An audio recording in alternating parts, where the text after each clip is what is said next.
First, thanks for Let Live for inviting me. Thanks, guys. Yeah. Thanks, Chad. It was an honor just to be. So the first thing I want to talk about is what culinary activism is, because it's the kind of thing that sounds like it might be complete bullshit and not really be a real thing, but it is. There's just a couple of points I'm going to go through, and I'll prepare you for them. Do you want to do the next? Okay, these are the things we're going to be discussing today. So making food choices, the food choices that you make in your personal life, that kind of thing. Getting vegan food out to the masses, becoming empowered in the kitchen, and direct activism, which is a little bit different than direct action. I'll talk about that in a little bit. And creating positive vegan food experiences. So it's nothing like mind-altering. It's no omnivore's dilemma. But, you know, I'm going to do my best to educate people on some things you can do in your daily life to make a difference. Okay, well, first I want to talk a little bit about the history of veganism and my personal history with veganism. I think the first exposure people get to vegetarianism is cookbooks. And do you want to show the next slide? Okay, so everybody might remember a dark time called the 80s. And this was pretty much what we had going on. I mean, yeah, I got a tattoo of most of those animals, but... All right, so yeah, we had books like this, like Forget About Meat, and just like big, gaudy, tacky... wait, are the writers of this cookbook in the room right now? Because, I'm sorry. No, you know, it was... So I think a lot of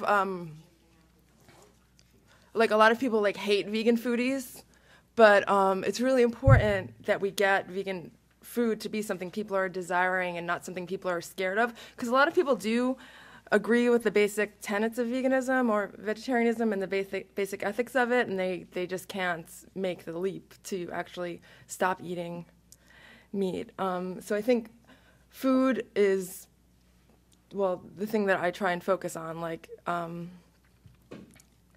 what was my point? Okay, for instance, well, there's this quote I got in another vegetarian cookbook from the 70s that I really liked, and I thought kind of illuminated what the issue is for a lot of people. You can go to the next slide. I can't change the slides myself, so. Okay, here's my quote. I'll read it to you. At the moment of birth, a problem is created which has to be faced every day as long as one lives. The problem is one's relationship to the environment. And in the 70s, the environment didn't mean what it means today. It just meant everything going on around you. So the infant solves the problem by feeding and thus conditions himself from the beginning with the idea that when one is in trouble or in a strange situation and can think of nothing else to do, one eats. In one form or another, this idea haunts us all the days of our lives. So I think America, at least, and I think the rest of the world, is having all this anxiety over food. It's like the big issue right now. It's like a lot of the top 10 New York Times bestsellers are about food, and everybody's kind of just bugging out about what they're going to eat. And I think vegans have to be there to be like, oh, I have a great idea. Go vegan. Like for me, when I went vegan, it was, well, actually, I had just gone vegetarian. It was the late 80s and the dark days with book covers and, well, For Free Friday was pretty awesome because Bob Barker still hosted it. But besides that, it was pretty lame time for vegetarianism.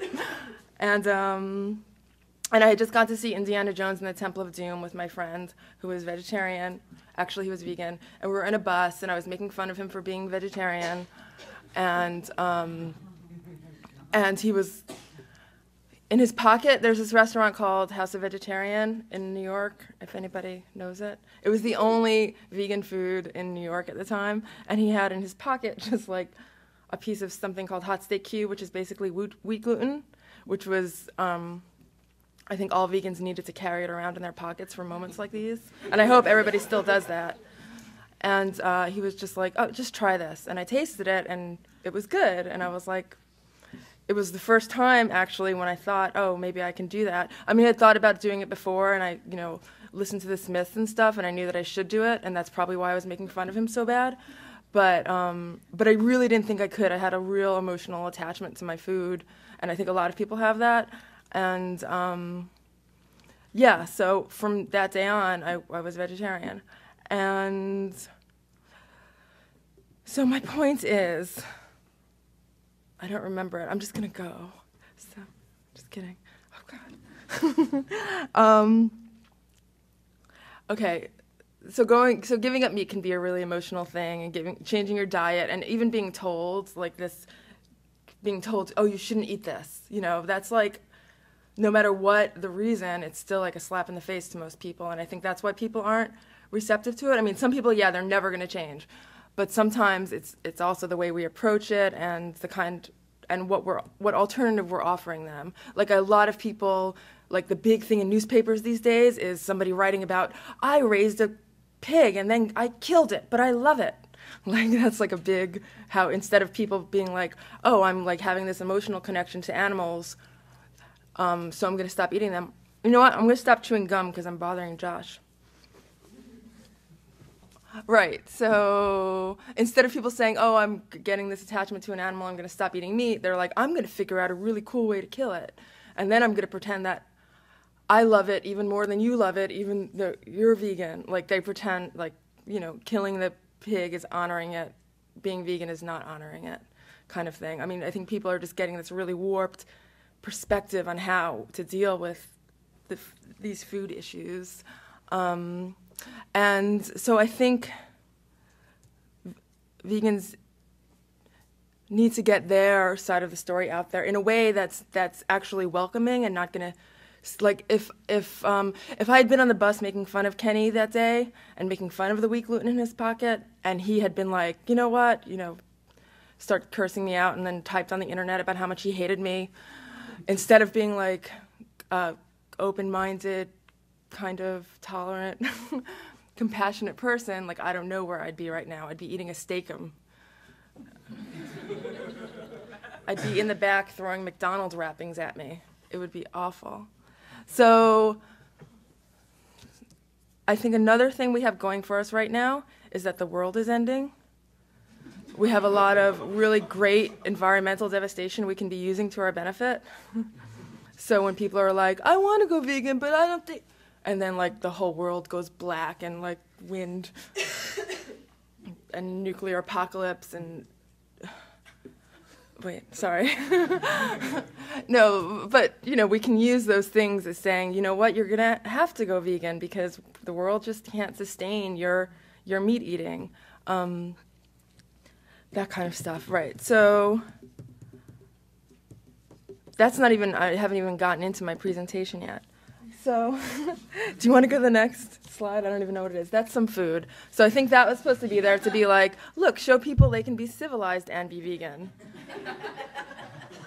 You can have some wine, some tempeh, some pasta, something like when you hear Gene Bauer give his talk. Do you know who Gene Bauer is from Farm Sanctuary? Like, a lot of times in the New York Times, he had this quote, which was like, being vegan is great. You can have some nutritional yeast on your pasta with margarine in the morning. And it's like, Gene, that only sounds good to vegans.